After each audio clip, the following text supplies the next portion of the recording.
नमस्कार, स्वागत है आपका हिमाचल न्यूज़ एंड अपडेट्स में। चलिए शुरू करते हैं आज की कुछ बड़ी खबरें। पहली खबर है, निगुलसरी में 4 और शव मिले। निगुलसरी में शुरू हुआ अब तक का सबसे खतरनाक राहत एवं बचाव कार्य शुक्रवार को 4 शवों की तलाश के साथ देर रात्रि तक चला।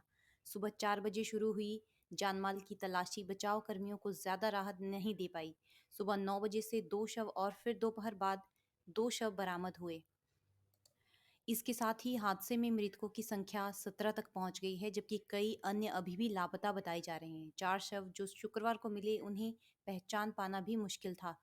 काफी कोशिशों के बाद शवों की पहचान नेपाल निवासी सुरेश, राकेश कुमार निवासी सुंगरा, करुणेश कुमारी निवासी रारंग और रविंद्र सिंह ननखड़ी के रूप में हुई है।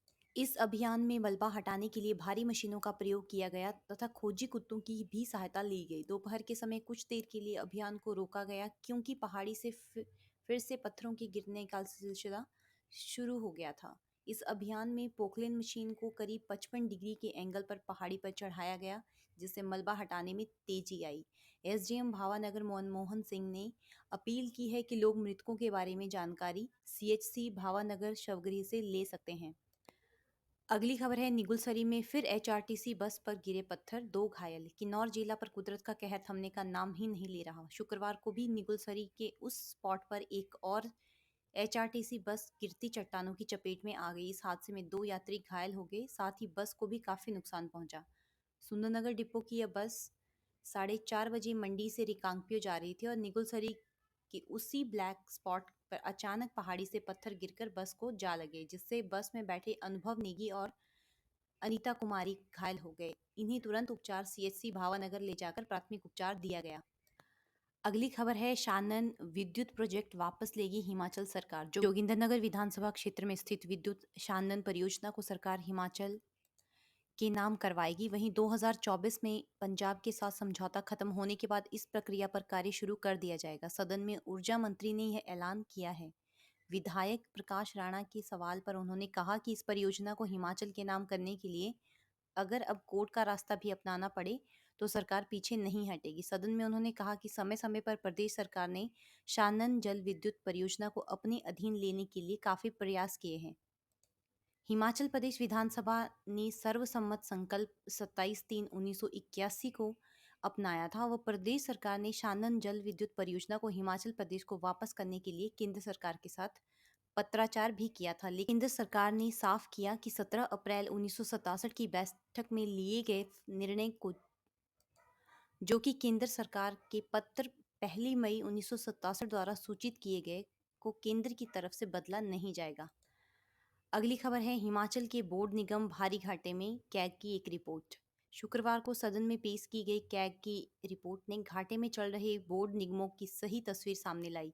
राज्य सरकार बोर्ड निगमों में धड़ल्ले से चेयरमैन, वाइस चेयरमैन के पदों को भर रही है। इसके चलते हिमाचल प्रदेश के 13 निगम और बोर्ड इस समय घाटे में चल रहे हैं। इनमें सबसे ज्यादा खराब वित्तीय स्थिति हिमाचल प्रदेश राज्य बिजली बोर्ड लिमिटेड की है। बोर्ड का घाटा बढ़कर 2043.85 करोड़ रुपए तक पहुंच गया है। ऐसी ही स्थिति हिमाचल पथ परिवहन निगम की भी है। एचआरटीसी का वित्तीय घाटा 1232.48 करोड़ तक पहुंच गया है। अगली खबर है, 8वीं 10वीं और जमा 2 की परीक्षाएं 20 अगस्त से शुरू होंगी।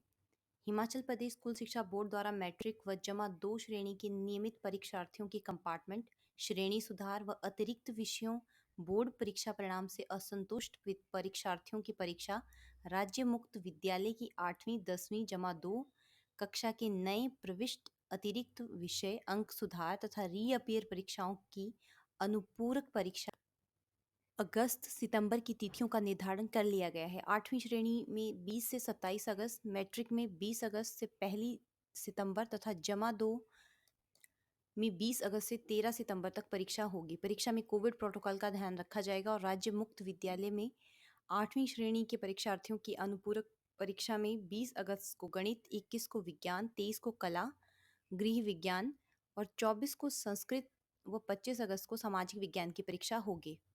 27 को अंग्रेजी की परीक्षा होगी। स्कूल शिक्षा बोर्ड के अध्यक्ष डॉक्टर सुरेश कुमार सोनी ने इस खबर की पुष्टि की है। अगली खबर चंबा जिले से है। पैरापिट से टकराकर हवा में लटकी बस।